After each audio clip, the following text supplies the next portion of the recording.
اللهم صل على محمد وعلى آل محمد كما صليت على إبراهيم وعلى آل إبراهيم إنك حميد مجيد اللهم بارك على محمد وعلى آل محمد كما باركت على إبراهيم وعلى آل إبراهيم إنك حميد مجيد۔ اللہ تعالیٰ کا ہم پر احسان ہے کہ اس نے ہمیں دنیا کے اندر زندگی گزارنے کے ایسے بنیادی اصول بیان فرمائے جن سے انسان اپنا ہر دوسرا دن پہلے دن سے بہتر حاصل کر سکتا ہے۔ وہ بیان آپ صلی اللہ علیہ وسلم کے پیارے طریقوں کے ذریعے اللہ تعالیٰ نے ہم تک پہنچایا۔ آپ صلی اللہ علیہ وسلم کی حیات طیبہ کے اندر جو بھی آپ کے اوصاف تھے، اللہ تعالیٰ کے ساتھ آپ صلی اللہ علیہ وسلم نے جتنی بھی عبادات کی، جتنا بھی اللہ تعالیٰ کے سامنے آپ صلی اللہ علیہ وسلم نے عمل پیش فرمایا، اللہ تعالیٰ نے آپ صلی اللہ علیہ وسلم کی تعریف بھی کی اور ساتھ آپ کو حوصلہ بھی دیا۔ لیکن ایک وصف پیارے نبی صلی اللہ علیہ وسلم کا ایسا ہے کہ جس پر میرے اللہ نے آپ صلی اللہ علیہ وسلم کی تعریف کرتے ہوئے فرمایا اِنَّكَ لَعَلَىٰ خُلُقٍ عَظِيمٍ۔ عظیم کا لفظ قرآن کریم کے اندر جہاں بھی استعمال ہوا ہے اس چیز کے بدلے کوئی بھی دوسری چیز دنیا کے اندر نہ آئی ہے نہ آئے گی۔ مثال کے طور پہ اللہ تعالیٰ نے اپنے آپ کو عظیم فرمایا۔ اب اللہ کے علاوہ دنیا کے اندر کوئی رب ہو سکتا ہے؟ نہیں ہو سکتا۔ اللہ تعالیٰ نے اپنی تخلیق کو عظیم فرمایا۔ اب اللہ تعالیٰ کے علاوہ کوئی پیدا کرنے والا ہو سکتا ہے؟ یہاں پر یہ بات اللہ تعالیٰ نے سمجھائی کہ جس طرح اللہ کے لیے، اللہ کی صفات کے لیے عظیم کا لفظ استعمال ہوا کہ اس کا مقابل بالکل کوئی نہیں، آپ صلی اللہ علیہ وسلم کے عالی اخلاق کا بھی یہی مقام ہے کہ جیسے آپ صلی اللہ علیہ وسلم کے اخلاق ہیں ایسے اخلاق بھی آج تک نہ کسی کے ہوئے ہیں نہ ہوں گے۔ آپ صلی اللہ علیہ وسلم کے عالی اخلاق واقعتاً بہت بڑی چیز ہے۔ اس کے اندر سب سے اہم جو چیز ہے وہ ہے ہمارا برداشت کرنا۔ پورے اخلاق حسنہ کا جو مجموعہ ہے اس کے اندر سب سے اہم صفت برداشت کرنا ہے۔ اگر انسان کے اندر برداشت نہیں ہوگی تو وہ باقی ساری کی ساری بنیادی باتیں جو اخلاق حسنہ والی ہیں ان پر انسان کا چلنا مشکل ہو جائے گا۔ آپ صلی اللہ علیہ وسلم کا فرمان مبارک المسلم من سلم المسلمون من لسانہ و یدہ، کہ وہ شخص مسلمان نہیں ہے، اپنے آپ کو مسلمان کہلانے کا حق نہیں رکھتا جس کے ہاتھ سے اور زبان سے دوسرا مسلمان محفوظ نہیں ہے۔ اور ہمارا رویہ کیا ہے؟ آج ہماری اولاد ہمارے پاس بیٹھنے کے لیے تیار نہیں ہے، ہمارے بہن بھائی ہمارے پاس بیٹھنے کے لیے تیار نہیں ہیں، حالانکہ ہم آپ صلی اللہ علیہ وسلم کے امتی ہیں۔ یعنی یہ معلوم ہوتا ہے ہماری زبان ہمارے پیارے نبی صلی اللہ علیہ وسلم والی زبان نہیں ہے۔ اگر ہماری زبان ہمارے نبی صلی اللہ علیہ وسلم والی ہو، ہمارے پاس تو لوگ ہر وقت ہر دم بیٹھیں، خوشی سے بیٹھیں، شوق سے آئیں۔ ہمارے پاس وقت ہی نہیں ہوگا لوگوں کو ٹائم دینے کے لیے، ہمارے پاس ٹائم ہی نہیں ہوگا۔ ہماری اولاد ہم جہاں بیٹھتے ہیں وہاں سے ہماری اولاد اٹھ کے چلے جاتی ہے۔ یہ والدین کا اولاد کے ساتھ رویہ ہے۔ جہاں ہم جاتے ہیں وہاں سے اٹھ کر بہن بھائی چلے جاتے ہیں، اب اس نے جو ہے وہ سخت بات کرنی ہے، اس نے اب جو ہے وہ ہمارے اوپر لیکچر جھاڑنا ہے، اب اس کی اپنی باتیں ختم نہیں ہونی. یہ ہمارا مزاج ہے. کیوں؟ ہم نرم بات کرتے نہیں ہیں. آپ صلی اللہ علیہ وسلم کے پاس ایک صحابی آئے، یا رسول اللہ بڑا پریشان ہوں، گھریلو معاملات میں انتہائی پریشان ہوں، یا رسول اللہ رزق کی تنگی کی وجہ سے بھی بہت پریشان ہوں، کیا کروں؟ آپ صلی اللہ علیہ وسلم نے فرمایا بھائی بڑا آسان عمل ہے، اپنے گھر میں داخل ہو، اپنے گھر میں کوئی ہے یا نہیں بلند آواز سے سلام کرو. سلام کرنے کے بعد ایک مرتبہ سورۃ الاخلاص قل هو اللہ احد پوری سورت پڑھو. اس کے بعد ایک مرتبہ مجھ پر درود پاک پڑھو. آپ صلی اللہ علیہ وسلم نے فرمایا یہ سارے عمل مسکراتے ہوئے کرنے ہیں، یعنی گھر میں مسکراتے ہوئے داخل ہونا ہے.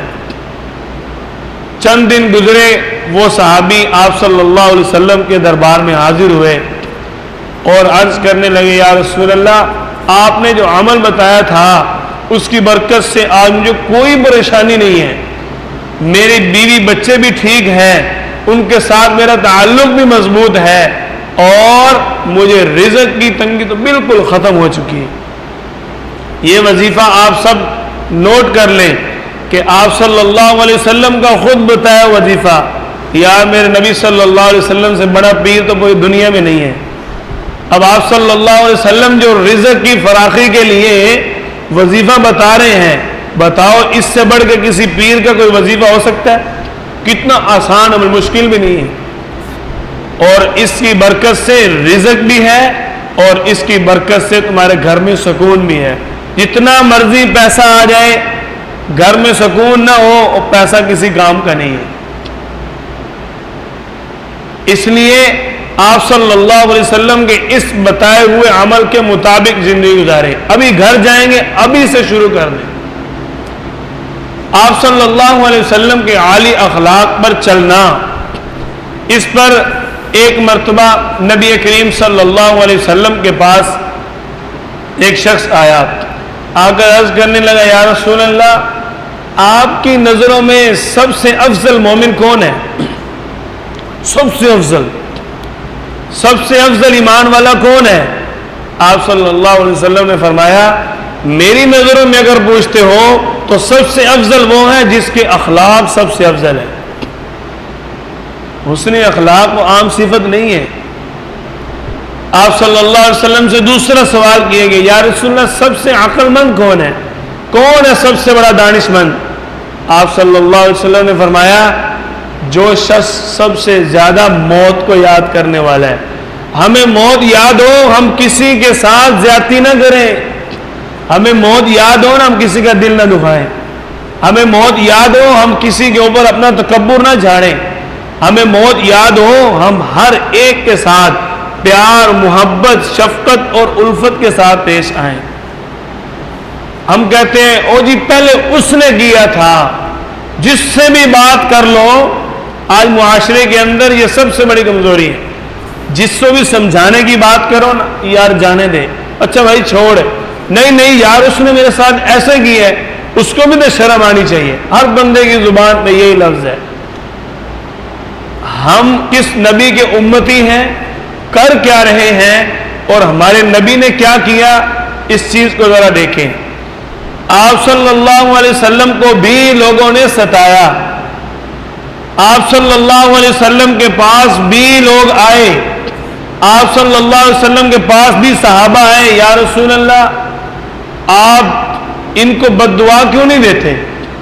اللہ کے فرشتوں نے آ کر آپ صلی اللہ علیہ وسلم کے سامنے فریاد کی کہ یا رسول اللہ آپ حکم دیں، یہ فرشتہ موجود ہے، آپ ایک مرتبہ زبان سے نکالیں، ان کی تباہی ہو جائے گی. آپ صلی اللہ علیہ وسلم نے کیا فرمایا؟ اللہم اغفر لقومی فإنہم لا یعلمون. یا اللہ میرے قوم کو معاف کر دیں، مجھے جانتے نہیں.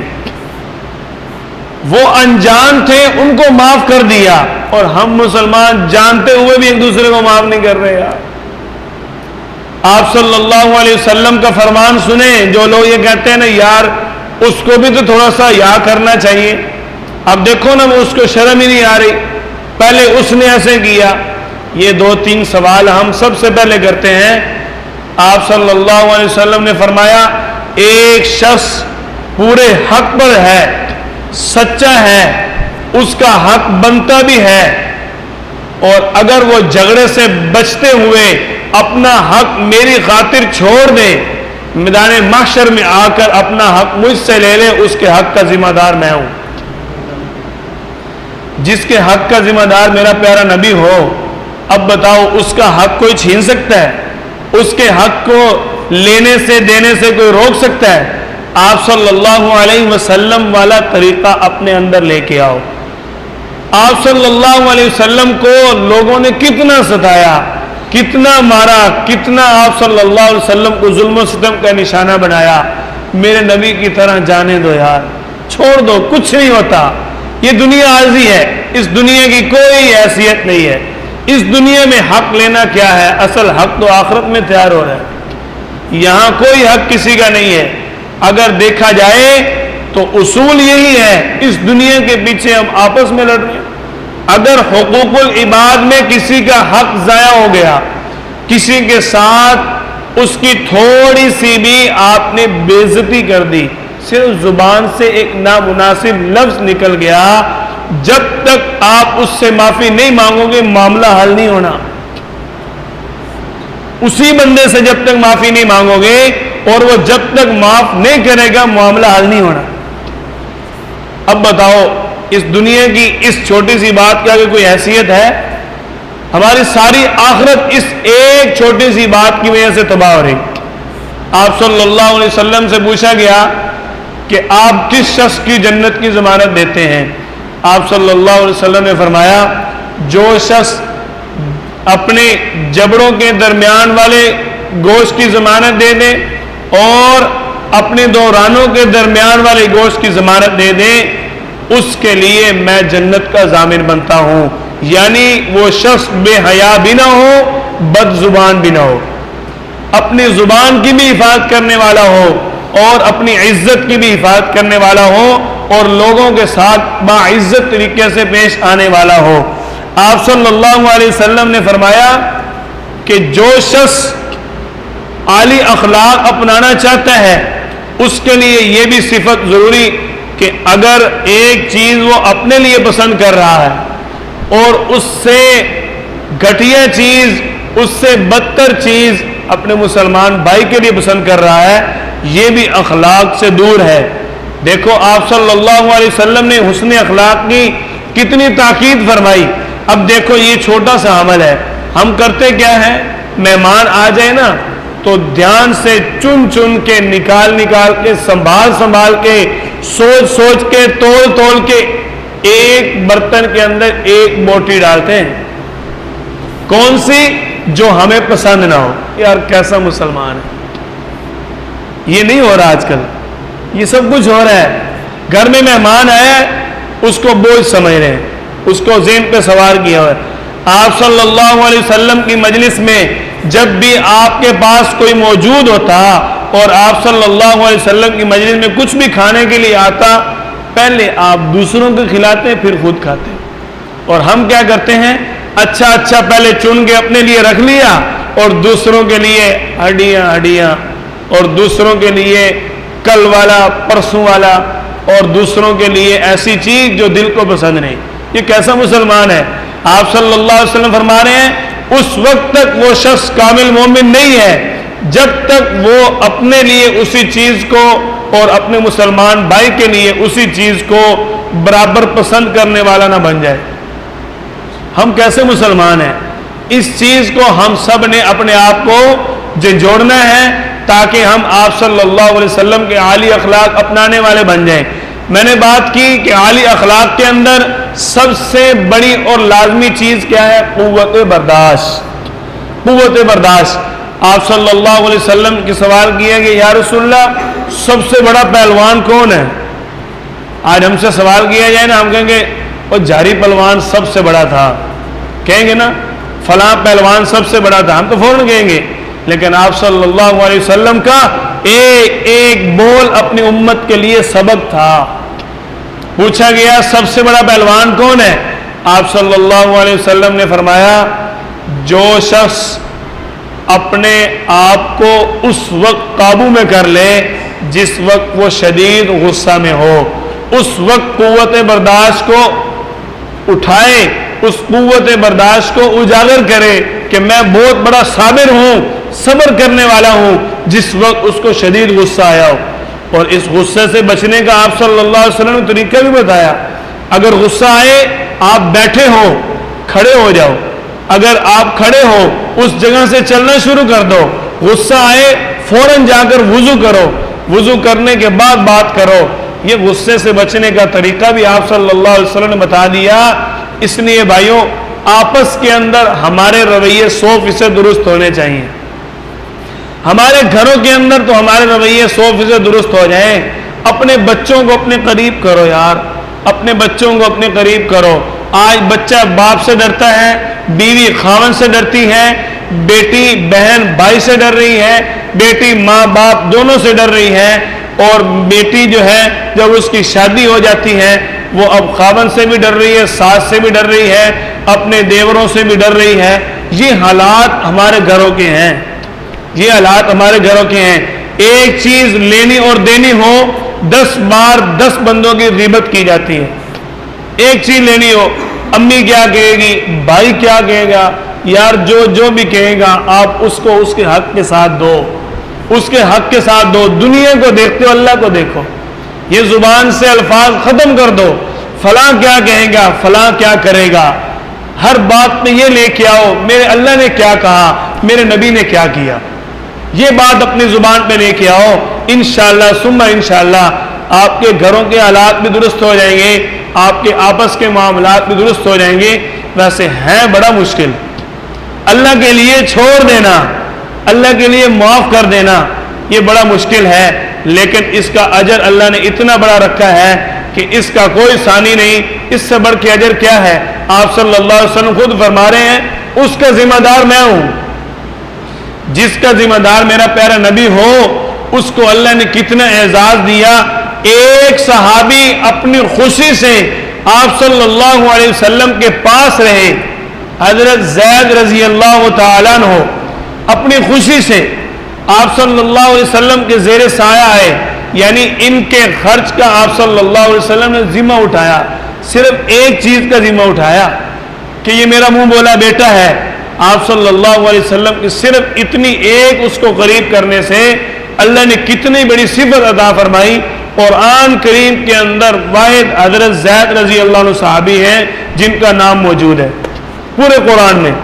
دیکھو ایک صرف آپ صلی اللہ علیہ وسلم دنیا میں ذمہ داری اٹھائی، اور جن کا ذمہ میرا نبی آخرت کی لے رہا ہے ان کے چرچے پھر کہاں کہاں ہوں گے۔ یہ سوچنے کی بات ہے۔ اللہ تعالی ہم سب کو اپنے پیارے نبی صلی اللہ علیہ وسلم والے عالی اخلاق اپنانے کی اور اپنی عملی زندگی کے اندر ہمیشہ رکھنے کی توفیق عطا فرمائے۔ وآخر دعوانا ان الحمد للہ رب العالمین۔